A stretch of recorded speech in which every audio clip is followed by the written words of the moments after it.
Mister Makarand. जी कहिए। हम लोग सीआईडी से एक केस के सिलसिले में आए। मेरे पास मगर मेरा किसी केस से क्या लेना देना है? फिर भी कहिए, मैं क्या मदद कर सकता हूँ आप लोगों की? मकरन जी, हमें आपसे कुछ सवालों के जवाब जानने हैं। जरूर, खुशी होगी मुझे आप लोगों की मदद करके। पूछिए, क्या जानना चाहते हैं आप लोग? देखिए मकरन जी, हम एक ऐसे आदमी के बारे में जानना चाहते हैं जिसने आपसे पेंटिंग करी थी। वो पेंटिंग है आपके पास? देखिए, पेंटिंग के बारे में तो हमें ज्यादा कुछ नहीं मालूम, लेकिन एक वीडियो फुटेज से पेंटिंग का ये हिस्सा मिला हमें। यहाँ पे आपके सिग्नेचर्स हैं, ये देखिए।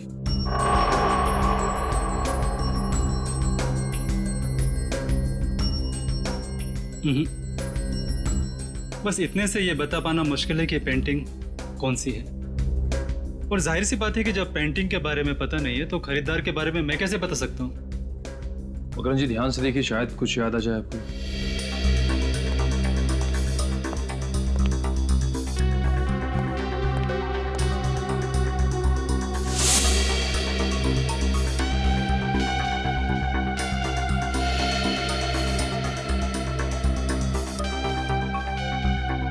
मकरन जी, ये बताइए कि आपने अपनी सभी पेंटिंग्स में पेंटिंग की बाईं तरफ सिग्नेचर किया है, जबकि इस पेंटिंग में आपने यहां दाईं तरफ सिग्नेचर किया है। इसकी कोई खास वजह?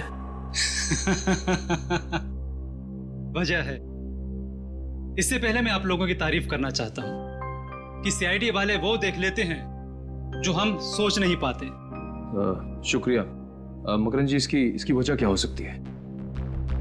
आदतन मैं अपनी पेंटिंग्स के बाईं ओर साइन करता हूं, लेकिन एक दोस्त की याद में कुछ पेंटिंग्स में दाहिनी तरफ साइन किया है। वैसे मकरन जी, इस दोस्त की याद में इस तरह की कितनी पेंटिंग्स बेची आप? आइए,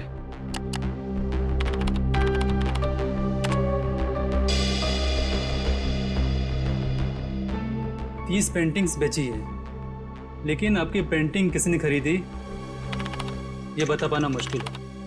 इन 30 लोगों की लिस्ट से ये पता चल जाएगा कि निशा के वीडियो फुटेज में जो पेंटिंग लटक रही थी वो खरीदी किसने थी। हमारी एनजीओ वैन ने किसी कार को टक्कर मारी थी और किसी औरत की मौत भी हो गई। ऐसा हो ही नहीं सकता। मुझे लगता है आप लोगों को कोई गलतफहमी हुई है। कोई गलतफहमी नहीं है, सबूत है हमारे पास। अच्छा, ये बताइए कि कितनी वैन्स हैं आपके एनजीओ की और कितने लोग यहाँ काम करते हैं? सर, टोटल 4 वैन्स हैं हमारे पास और सभी चैरिटेबल काम में लगी रहती है, और इसके लिए 8 ड्राइवर्स। दिन और रात हर वैन्स पे अलग अलग ड्राइवर्स होते हैं और सभी बहुत शरीफ है सर। सच्चाई जल्दी सामने आ जाए। सर, हमने इनकी चारों वैन्स चेक की, उन चारों में से किसी का भी उस एक्सीडेंट से जुड़े होने का कोई सबूत नहीं मिला। आपके पास सिर्फ 4 ही वैन है या कोई और भी वैन है जो अभी बाहर गई हो किसी काम के लिए? सर, आज सभी गाड़ियों की इंश्योरेंस रिन्यू कराने की तारीख है और इसलिए सारे के सारे वैन्स जो हैं बाहर खड़े हैं सर, और कुछ देर में वो इंश्योरेंस वाले आ भी जाएंगे। और कोई वैन जो आपने हाल ही में बेची हो? सर, हमारे पास एक पुरानी वैन थी सर, जिसे 15 साल हो गए थे, तो कुछ दिन पहले सर हमने उसे बेच दी। किसको बेची थी? सर, हमारे पास एक आदमी आया था। क्या नाम था उसका? सर, उसकी सारी डिटेल्स हमारे कंप्यूटर में, आपको दिखाऊं? एक मिनट। सर, मुझे किसी जरूरी काम के लिए जाना है। अशोक आपकी मदद करेगा। Can I? Sure. Thank you.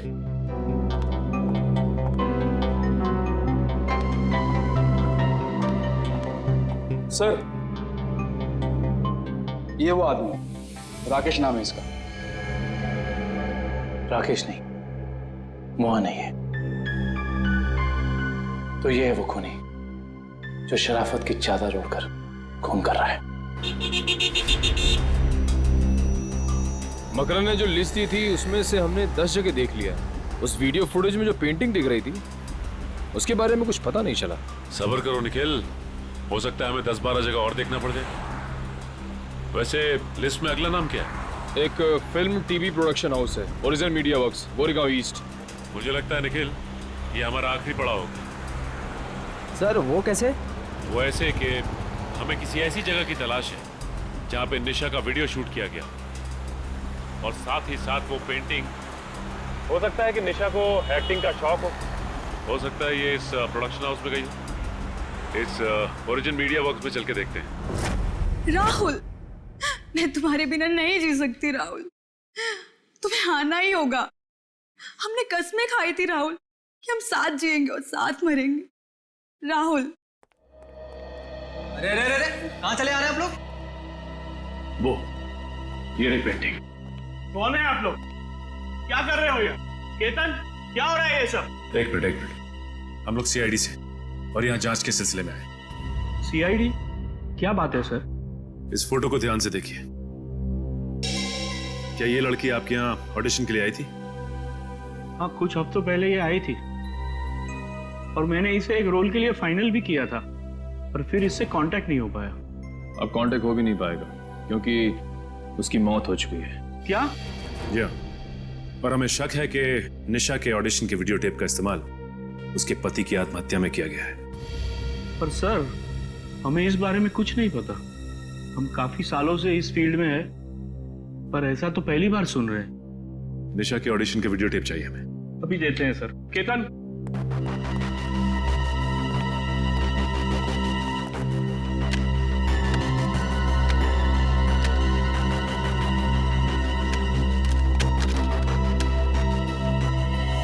ये क्या हो गया? निशा की सीडी गायब है। गायब? सुनील की भी सीडी गायब है। ऐसा कैसे हो सकता है? इसका मतलब आप दोनों मिले हुए हैं इस गुनाह में। अरे नहीं सर, ऐसा मत कहिए। हम तो कला के पुजारी है। एक्टिंग के लिए भटकते हुए लोगों को काम देकर उनका मनोबल बढ़ाते हैं। हम ऐसा नहीं कर सकते। ये जरूर किसी ने दोनों सीडी यहाँ से चुरा ली है। आप हमें सोनल का एड्रेस दीजिए, हम खुद पता कर लेंगे कि सोनल ने क्या रोल निभाया इस गुनाह में।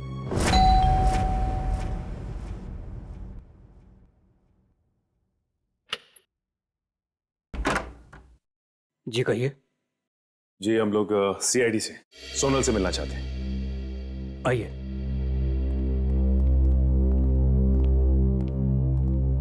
ये है सोनल।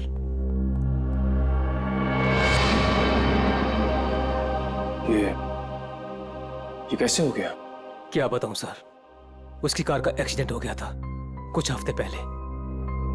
और ये सोनल के पति हैं क्या? जी हाँ, विनय। सोनल की मौत के बाद उनकी दिमागी हालत ठीक नहीं रही है और अक्सर फोन करके कहा करता था कि सोनल आ रही है, सोनल बात करना चाहती है, पता नहीं और क्या क्या। और कुछ दिन पहले उसने आत्महत्या कर ली। जी नहीं, उन्होंने आत्महत्या नहीं की, बल्कि उनका खून हुआ है। ये खूनी बहुत ही शातिर है, उसने खून को आत्महत्या बनाने की कोशिश की है। अच्छा ये बताइए कि विनय ने कभी आपसे कहा था कि सोनल उसे टीवी या फिर कंप्यूटर में दिखाई देती? हाँ, उसकी मौत के 2 दिन पहले। और ये विनय काम क्या करते थे? जी वो डॉक्टर थे। डॉक्टर? विनय एक डॉक्टर था और ये शेखर एक रिसर्च केमिस्ट। सर दोनों के दोनों मेडिकल फील्ड में थे। वैसे आप कौन? मैं सोनल का चाचा। क्या आप बता सकते हैं कि विनय किसी शेखर नाम के आदमी को जानते थे क्या? पता नहीं सर, वैसे भी विनय अपनी निजी जिंदगी के बारे में कम ही बात करता था। दोनों एक दूसरे को तो जरूर जानते होंगे, वरना दोनों की मौत बिल्कुल एक ही जैसे कैसे हो सकती है? एक काम करते हैं, घर की तलाशी अच्छी तरह से लेते हैं, देखते क्या मिलता है।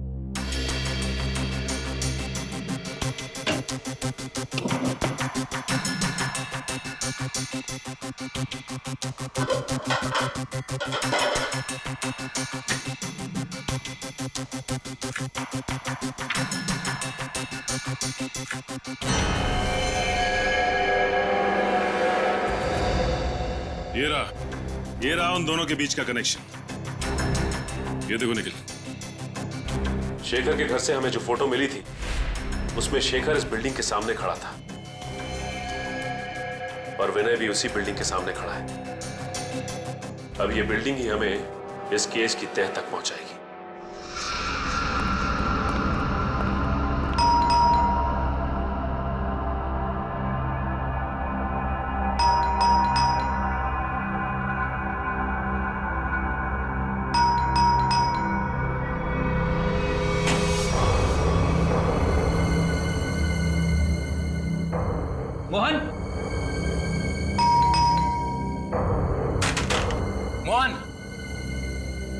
मोहन, मोहन, ऐसा लगता है घर पे कोई नहीं है। चलो। अंदर कोई है?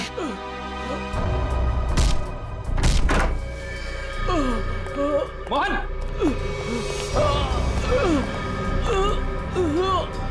लाइटर चेक करो, घर में फर्स्ट एड बॉक्स है, एम्बुलेंस को फोन करो। घबराइए मत, कुछ नहीं होगा। किसने किया ऐसा? पता नहीं। हाँ बोलो। एक आदमी था, अचानक मेरे घर में घुस गया और उससे पहले मैं कुछ समझ पाता, उसने मेरे को गोली चलाई थी। मगर वो तुम्हें क्यों मारना चाहता था? उस दिन रात को जब मैं अपने हाँ बोलो। अपने घर से बाहर निकला था तो वो शेखर के घर के बाहर सब मंडराते हुए मैंने देख लिया था। उसको देखते ही मुझे शक हो गया, वो मुझे वहां से देखते हुए चला गया। तुम वो कौन? और ये मोहन कहाँ है? मैं ही मोहन हूँ। क्या आप कौन हैं? जी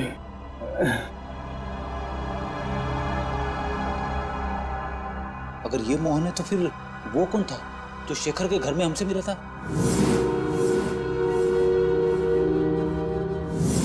वो हमलावर ही था। जब उसने इस मोहन पर गोली चलाई होगी तभी उसी वक्त विक्रम और मयूर ने दरवाजा खटखटा दिया होगा और वो उनके साथ मोहन बन के आ गया। तो मतलब सबूत मिटाने के लिए उसने इस मोहन पर गोली चलाई थी। मुजरिम हमारे सामने था मगर हम उसे पकड़ नहीं पाए। सर, हाँ मैं आपको कुछ बताना चाहता हूँ। बोलो बोलो बोलो। इससे पहले मैं बेहोश हो जाता था। वो किसी से फोन पे बात कर रहा था और कह रहा था कि मैं बहुत जल्द कांजूर पहुंचाऊंगा।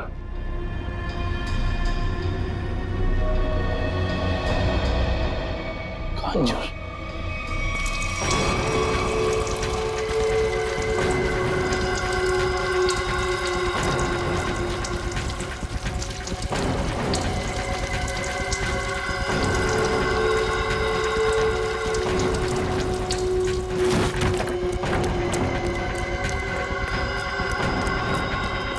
भैया, यस बॉस। मैं पेट्रोल ठीक से डाला कि नहीं? Yes boss.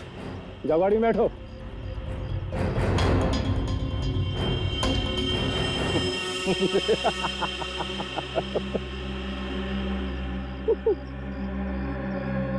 अब इस रिमोट के दबाते ही ये हवेली राख के ढेर में बदल जाएगी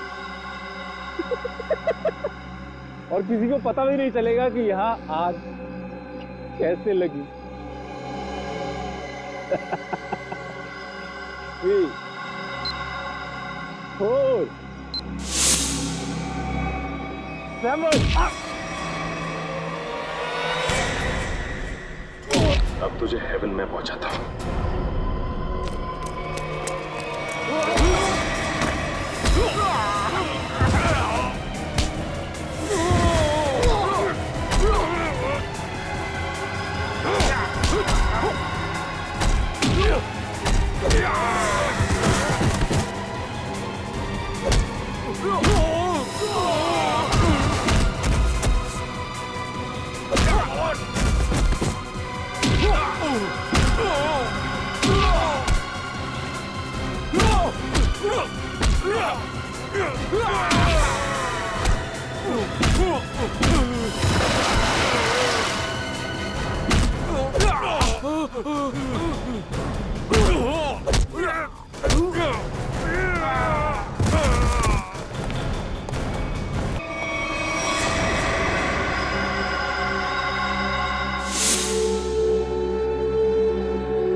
कभी राकेश बनता है तो कभी मोहन। आज बता ही दे कि तेरे घर वालों ने तेरा क्या नाम रखा था। जी राका। बता, विनय और शेखर को क्यों मारा तुमने? पैसे मिले थे मुझे। पैसे के लिए खून करता है। किसने दिए थे पैसे? मैं नहीं जानता उसे। वो मुझे एक बार मिला था, लेकिन उसने अपना मुंह ढक के रखा हुआ था। देख, तो अब किसी काम का नहीं रहा, और अगर अपनी जबान नहीं खोलेगा तो हमें भी तेरी कोई जरूरत नहीं है। मैं ऐसा नहीं कि मैं सच कह रहा हूँ, मैं सच कह रहा हूँ। सर सुनिए, मैं एक लिस्ट है मेरे पास। एक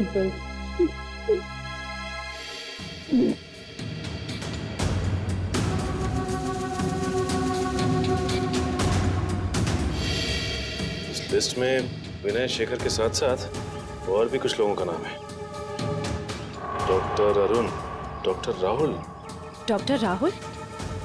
कहीं ये वही डॉक्टर राहुल तो नहीं जिनकी मौत कुछ दिन पहले एक्सीडेंट में हो गई थी? इसका मतलब एक ही तरह के पेशे वाले लोगों की मौत हो रही है एक्सीडेंट से। ये बता के ये लिस्ट तुझे किसने दी? उसने जिसने तुझे पैसे दिए? हाँ? जी देख, सीधी तरीके से उसके बारे में बता दे, वरना इन सारे खूनों का इल्जाम तेरे सर पे चढ़ेगा और वो वहां आजाद घूमता रहेगा। मैं सच कह रहा हूँ सर, मैं उसे जानता नहीं, उसका नाम भी नहीं जानता। वो थोड़ा लगड़ा के चलता था। और हाँ सर, वो जब उसने मुझे पैसे दिए थे तो उसके दाहिने हाथ पे जलेवे का निशान था। देखिए साहब, टेम्पो वाले की कोई गलती नहीं है। तो फिर? सर वो चलते चलते किसी के साथ अजीबोगरीब बात कर रहा था। कहीं वो आदमी अविनाशी तो नहीं जो शेखर की एक्सीडेंट वाली जगह पे हमसे बातचीत करा? उसका हाथ भी जला हुआ। और वो वहां शेखर की मौत का नजारा देखने के लिए खड़ा था। हाँ, और ये भी साबित करने की कोशिश कर रहा था कि मौत एक्सीडेंट नहीं बल्कि आत्महत्या है, जिससे शेखर की मौत पर कोई जांच ना हो। सर, इसका मतलब उन डॉक्टर्स को मारने का कॉन्ट्रैक्ट अविनाश ने दिया था? देखते हैं ये अविनाश किस बिल में जाकर बैठा है। हाँ हाँ, जो भेजा मिल गया आपको? बताइए क्या लिखा है? ठीक है, हर check post, airport, bus stop, railway station, हर जगह सिक्योरिटी बढ़ा दो। वो शहर से बाहर नहीं निकलना चाहिए। ओके ठीक है। निखिल, अविनाश की फोटो सबको भेज दी है? हाँ सर, भेज दिया है। यहाँ तक कि उसकी फोटो सारे खबरियों तक पहुँच गई है। वो शहर छोड़ के भाग नहीं पाएगा। और उसकी कार का कुछ पता चला? नहीं सर, जब हमारी दूसरी टीम उसके घर गई थी तो घर खाली था, उसकी कार भी गायब थी। इसका मतलब अपनी कार से ही भागा है वो? क्या पता, अब तक वो शहर से बाहर ही ना निकल गया हो। Hello, okay, thank you. क्या हुआ श्रेया? सर, अविनाश की गाड़ी तिलोक नगर में देखी गई है। तिलोक नगर? वो रास्ता तो शहर से बाहर की तरफ जाता है। जरूर वो भागने की फिराक में। उन्हें किसी भी हाल में निकलने नहीं देना है। छोड़ दीजिए मुझे, जाने दीजिए। मैं कसम खाता हूँ, मैं किसी से कुछ नहीं कहूंगा। जिंदा रहेगा तो कहेगा ना? हाँ? मैं देश छोड़कर चला जाऊंगा। मैं अपने बारे में किसी से कुछ नहीं कहूंगा और खुनी तवा के बारे में भी किसी से कुछ नहीं कहूंगा। मुझे मत मारो। मरना तो तुझे पड़ेगा, इसलिए तो तू यहाँ पड़ा था। अपनी जान को बिना फिक्र किए हुए शेखर की जान बचाने चला। हाँ? तेरी मौत मेरे हाथों लिखी है, सिर्फ मेरे हाथों।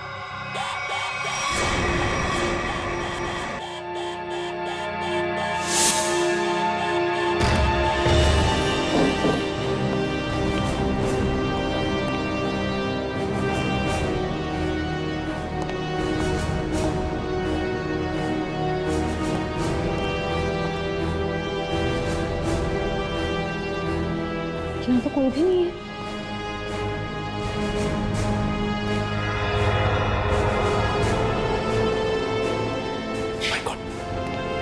अविनाश, तू? हम तो समझ रहे थे कि कहानी का विलन तू है, लेकिन विलन कोई और ही है। कौन है विलन? मैं। अदिति? नहीं नहीं नहीं नहीं, आगे पीछे नजर घुमा के देखो पहले।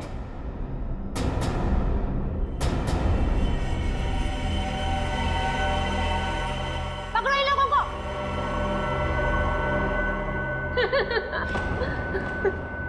जल्दी पकड़ो, चलो।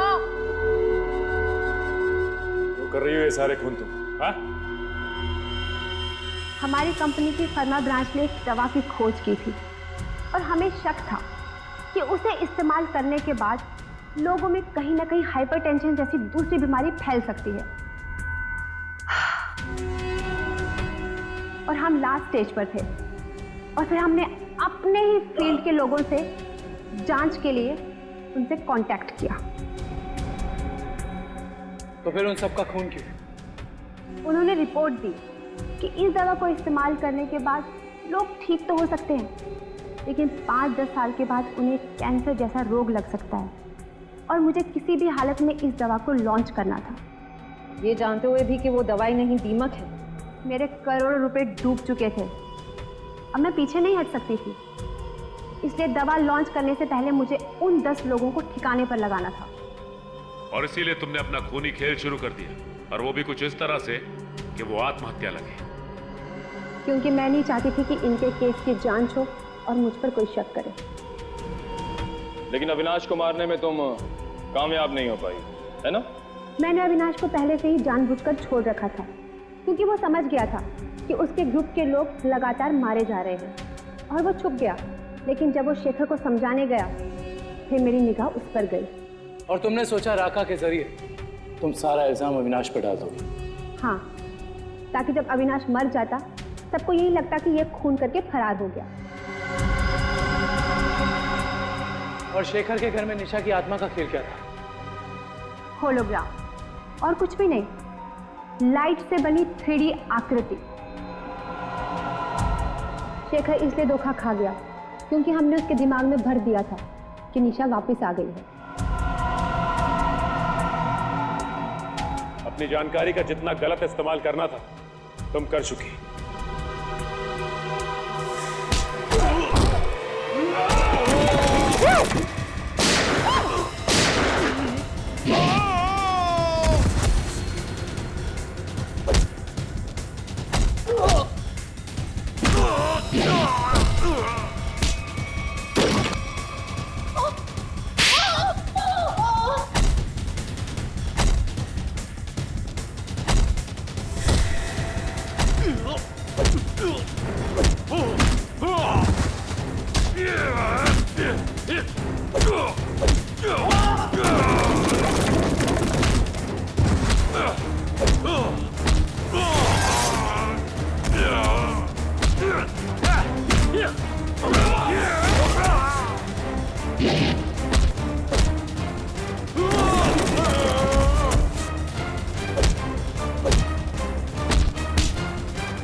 कहाँ भाग रही हो? अब बाकी की जिंदगी जेल में चक्की पीसना। अगर तुम्हें फांसी भी हुई ना तो वो भी कम है तुम्हारे लिए।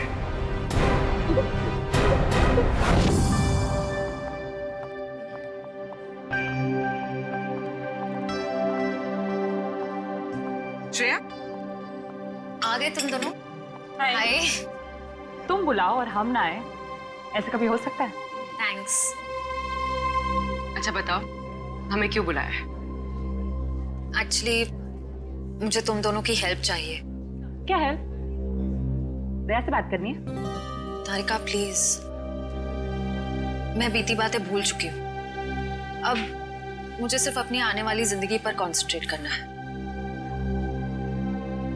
दया सर के बारे में बात नहीं करते। ओके। श्रेया, जब तुम बीती बातें भूल चुकी हो तो दया सर के बारे में बात करने से तुम्हें इतनी तकलीफ क्यों हो रही है?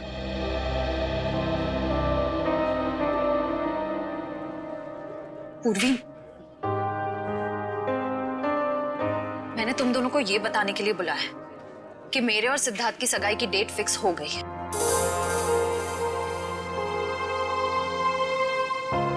सॉरी श्रेया, अगर तुम्हें मेरी बात बुरी लगी हो तो। आई एम सॉरी यार, तुम दोनों मेरी बेस्ट फ्रेंड्स हो, पर इस वक्त मैं सिर्फ अपने दिमाग की सुनना चाहती हूँ। अपने दिल के करीब जाने से भी मुझे बहुत डर लगता है।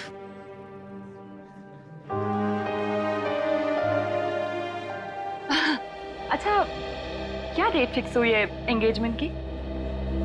28 सितंबर। 28 सितंबर? इतनी जल्दी? आई नो, टाइम बहुत कम है और बहुत सारी तैयारियां करनी है।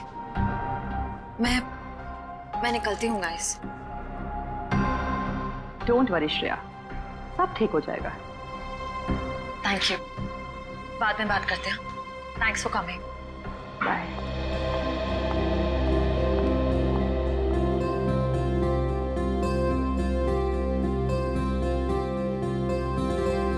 मुझे आपसे कुछ कहना है, समझ नहीं आ रहा कैसे कहूँ। यार परेशान तो है वो, और परेशानी के पीछे वजह भी है। श्रेया ने जो फैसला लिया है उसके पीछे कोई तो वजह है, पर क्या वजह हो सकती है? तुम ये शादी किसी दबाव में तो नहीं कर रही हो ना? ये सब तुम सुनोगी तो तुम भी चौंक जाओगी। बताइए ना, क्या बात है? बेटा, हमने तुम्हारी और सिद्धार्थ की सगाई का दिन तय कर दिया है। कर दिया? एकाधिपत्य योग है बेटा, बहुत ही सुंदर योग है। पंडित जी, कौन सी डेट निकली है? 28 सितंबर। इतनी जल्दी? पापा, बहुत कम दिन बचे हैं। सबसे शुभ दिन यही है बेटा, इसके बाद पूरे वर्ष इतना उत्तम दिन है ही नहीं। हाँ तो ठीक है ना पंडित जी, हम भी तैयार हैं। भला शुभ काम में देरी कैसी, क्यों? बेटा, तुम्हें तो कोई एतराज नहीं है ना?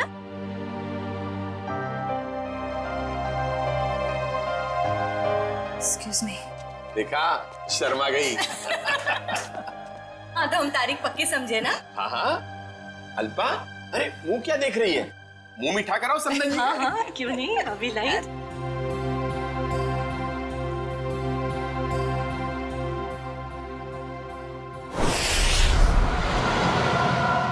मुझे तो यकीन ही नहीं हो रहा है।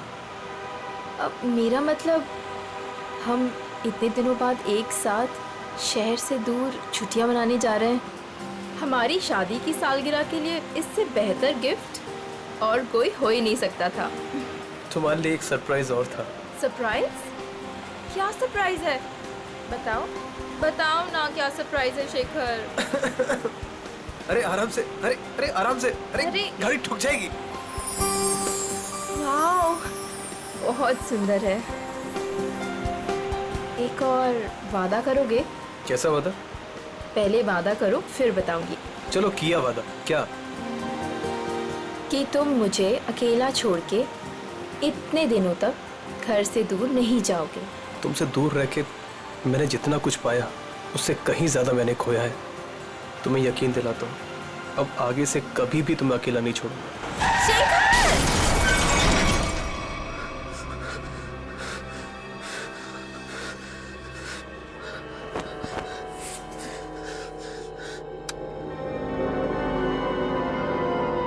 निशा, तू मुझे छोड़ के क्यों चली गई? मैं तुम्हारे बिना नहीं रह सकता। शादी की सालगिरह के दिन तुम्हें जाना था मुझे छोड़ के। मैं अच्छा नहीं किया मेरे साथ। मैं तो तुम्हें सारी खुशियां देना चाहता था और तुम मुझे छोड़ के चली। शेखर,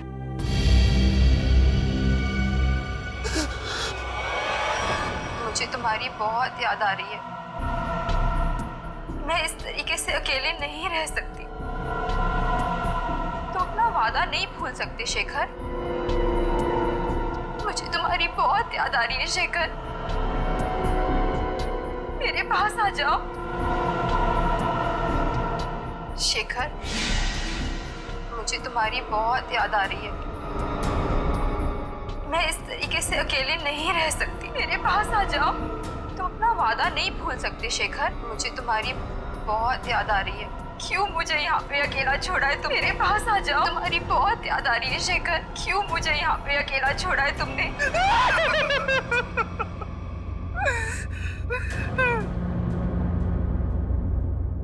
मेरे पास आओ शेखर। मेरे पास आओ शेखर। शेखर शेखर मेरे पास आओ शेखर।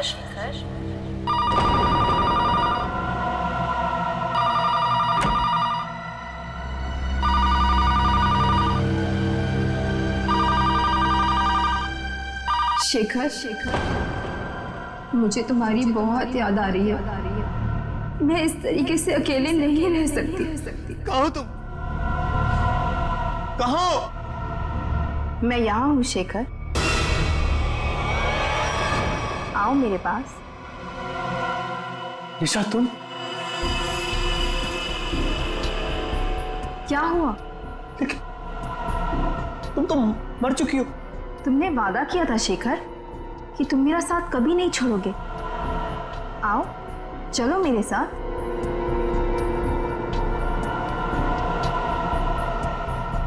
आओ शेखर चलो। रुको निशा। चलो शेखर आओ। रुको निशा। रुको रुको निशा। रुको निशा। निशा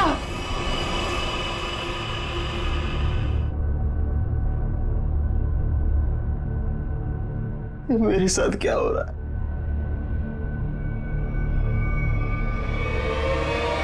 निशा!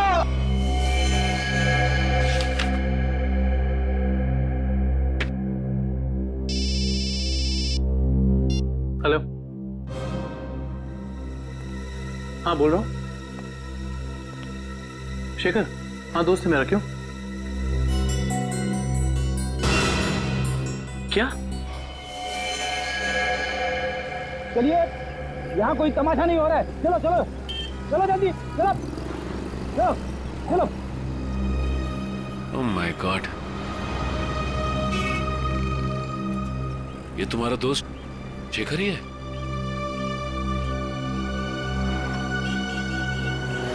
ले जाओ इन्हें। मुझे ये बताइए कि एक्सीडेंट होते हुए आप में से किसने देखा? हा? जी साहब, मैंने देखा। क्या हुआ था यहाँ पर? देखिए साहब, टेम्पो वाले की कोई गलती नहीं है। टेम्पो वाले की बड़ी तरफदारी कर रहे हो तुम। क्या नाम है तुम्हारा? जी मेरा नाम अविनाश है और जो सच है वही बता रहा हूँ साहब। मतलब ये एक एक्सीडेंट था? सर ऐसा भी नहीं है। तो फिर? सर वो चलते चलते किसी के साथ अजीबोगरीब बात कर रहा था। हाँ, मैं तुम्हें अकेला नहीं छोड़ सकता। मैं अरे मैं सच कह रहा हूँ कसम से। तुम बिल्कुल परेशान मत, बिल्कुल नहीं। मेरी बात सुनो। तुम बिल्कुल परेशान मत हो। हाँ, क्या प्रॉब्लम है? मैं तैयार हूँ। तुम बिल्कुल घबरा। मैं आ रहा हूँ भाई साहब, मैं आ रहा हूँ। तुम बिल्कुल घबराओ मत भाई साहब। आपकी तबीयत ठीक नहीं है क्या? पहुँचने वाला हूँ। हाँ, अगर सुनिए ना, अगर आप चाहे तो मैं आपके घर वालों को बुला सकता हूँ। मैं आ रहा हूँ। तुम भाई साहब सुनिए। तुम छोड़ना यार, लगता है कोई पागल है।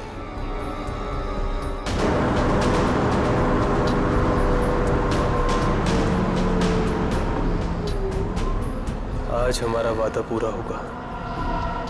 अब तुम अकेली नहीं रहोगी। मैं आ रहा हूं तुम्हारे पास।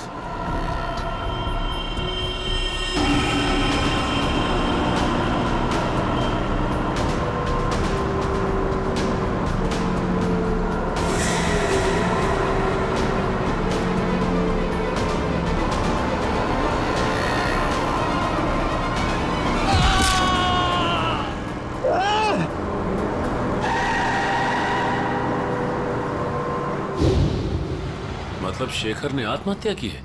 ऐसा नहीं हो सकता सचिन। अभी कुछ दिन पहले ही शेखर की पत्नी की मौत हुई है कार एक्सीडेंट में। कार एक्सीडेंट में? शायद अपनी वाइफ की मौत की वजह से शेखर बड़ा डिप्रेस हो गया होगा और इसीलिए उसने अपनी जान दे दी होगी। नहीं, वो इतना कमजोर नहीं था कि। शायद मैं समझ सकता हूँ तुम्हारी फीलिंग्स। वो तुम्हारा दोस्त था, लेकिन इन लोगों ने उसे मोबाइल पे बात करते हुए देखा, गाड़ी के सामने कूदते हुए देखा। हाँ, फोन पर तो बात कर रहा था, अजीब अजीब तरीके से। मैं आ रहा हूं, मैं तुम्हें बचा लूंगा, मैं तुम्हारे साथ रहूंगा।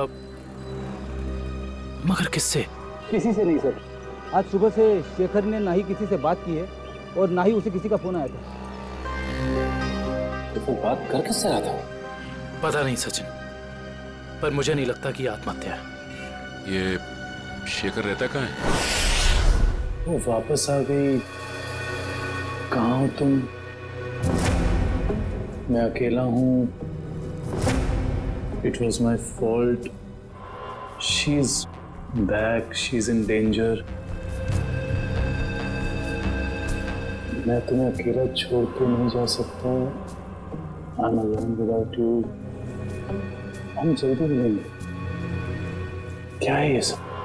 तो लगता है शेखर की दिमागी हालत पूरी तरह से बिगड़ चुकी थी। क्या मतलब हो सकता है ये सब लिखने का?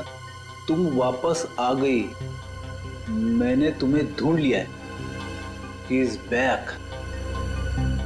तो जिन लोगों ने शेखर का एक्सीडेंट होते हुए देखा था, उनका कहना है कि गाड़ी के आगे कूदने से पहले शेखर फोन पर ऐसी बातें कर रहा था जैसे यहाँ पर लिखा। निशा की मौत के बाद शेखर परेशान तो जरूर था, लेकिन इस तरीके की हरकतें करने लगा था इसका मुझे अंदाजा नहीं था। सर, ये मोहन है, शेखर जी के पड़ोसी। तो मोहन, ये बताओ कि क्या तुम्हें कभी महसूस हुआ कि निशा की मौत के बाद शेखर के बर्ताव में कुछ बदलाव आ गया? निशा भाभी के जाने के बाद शेखर भाई साहब बहुत गुमसुम हो गए। यहाँ तक कि उन्होंने घर से बाहर निकलना भी छोड़ दिया था, हमसे बात भी नहीं करते थे। हाँ सर, कभी कभी रात में जोर जोर से निशा निशा कहकर चीखते थे और बहुत तेज आवाज में वीडियो देखते थे। ठीक है, थैंक यू मोहन। आप जा सकते हैं, लेकिन अगर दोबारा जरूरत पड़ेगी तो हम आपको कांटेक्ट करेंगे।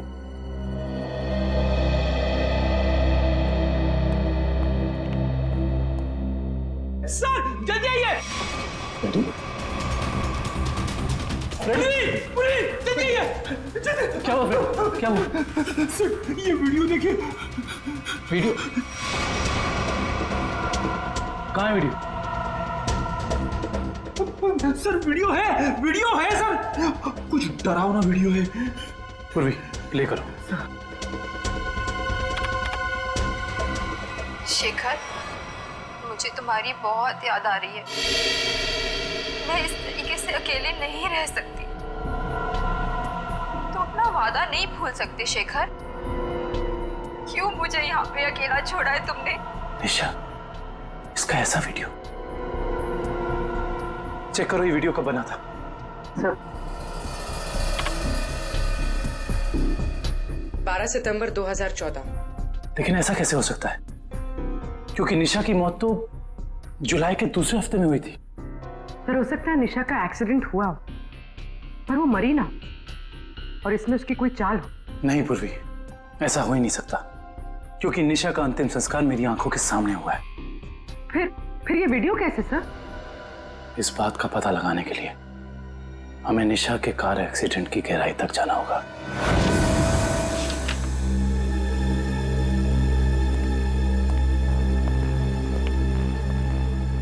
सर, ये तो कंफर्म है कि इस वीडियो में ये असली निशा ही है, ना कि उसकी कोई हमशक्ल। मगर ये कैसे हो सकता है? मरने के बाद दोबारा वापस आना ये किस्से कहानियों में होता है, असली जिंदगी में नहीं। मतलब साफ है, ये वीडियो निशा के मरने के पहले का है। लेकिन निशा अपना ऐसा वीडियो क्यों बनाएगी? शायद शेखर को परेशान करने के लिए, लेकिन उसके मरने के बाद किसी ने इस वीडियो का गलत इस्तेमाल किया, शेखर को मानसिक तौर पे कमजोर करने के लिए। लेकिन कौन कर सकता है ऐसा, और कोई ऐसा क्यों करेगा?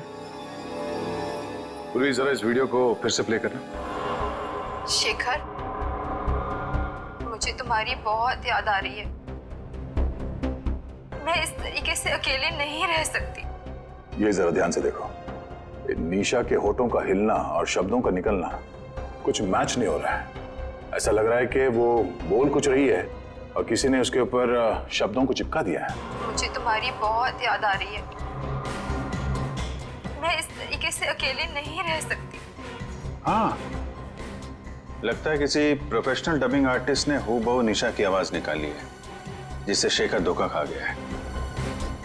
जरा एक बार फिर से प्ले करना। मुझे तुम्हारी बहुत याद आ रही है। मैं इस तरीके से अकेले नहीं रह सकती। पॉज। ये देखा? ये तो दीवार है। नहीं, दीवार पे कुछ लिखा है। वो भी जरा जूम करो। ये पेंटिंग का निचला हिस्सा, इस पे ये उस कलाकार का सिग्नेचर है जिसने ये पेंटिंग बनाई है। सर ये तो काफी जाने माने कलाकार है, मेरे पास भी इनकी एक पेंटिंग है। तो अब ये पता करना होगा कि पेंटिंग किस दीवार पे टंगी है और खरीदा किसने इसे। मकरन जी से मिलना पड़ेगा, वही बताएंगे ये पेंटिंग उन्होंने बेची किसको है। शेखर ने किसी किस्म का कोई जहर, कोई केमिकल नहीं खाया है। इसकी मौत एक्सीडेंट से ही हुई है। डॉक्टर साहब, शेखर की गाड़ी जिसमें एक्सीडेंट हुआ, उससे कुछ पता चला? पता तो चला है, और जो पता चला है वो काफी इंटरेस्टिंग है। आप बताता हूं।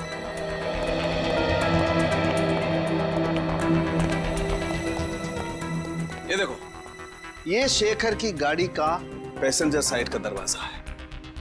इस दरवाजे पर टक्कर मारी गई। जैसा कि हम जानते हैं, जब दो गाड़ियां एक दूसरे को टक्कर मारती हैं तो अपना निशान जरूर छोड़ जाती हैं। यहां पर भी वो निशान छोड़ा गया है। ये देखो, यहां पर ये नीला रंग, मतलब किसी नीले रंग की गाड़ी ने टक्कर मारी है। बिल्कुल। और जितने फोर्स के साथ ये डेंट पड़ा है, जितने फोर्स के साथ टक्कर मारी गई है, उस फोर्स को देख करके लगता है कि कोई बड़ी गाड़ी होगी, कोई ट्रक, टेम्पो, लॉरी, कुछ इस तरीके की गाड़ी है जिसने यहाँ पर टक्कर मारी है। सालुंके साहब, ट्रक हो या टेम्पो, जिस गाड़ी ने शेखर की कार को टक्कर मारी है, उस गाड़ी का भी कुछ ना कुछ तो नुकसान हुआ ही होगा ना? हाँ, हुआ है ना नुकसान, जरूर हुआ है। और उस नुकसान का सबूत भी हमें मिला है। ये देखो, उस गाड़ी के कुछ टुकड़े टक्कर की वजह से टूट करके वहां पर गिर गए।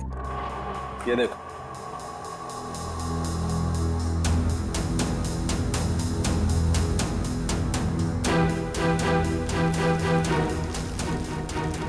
ये तो गाड़ी का लोगो लगता है।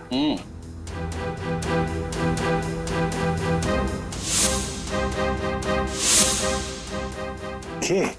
सर शायद बीच का अक्षर गायब है। सर मैंने ये लोगो पहले कहीं देखा है।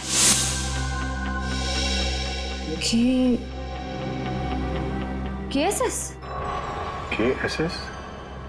वो एनजीओ, कल्याण सेवा सदन। ओह, निशा को मारने के लिए एनजीओ की गाड़ी का इस्तेमाल किया गया है।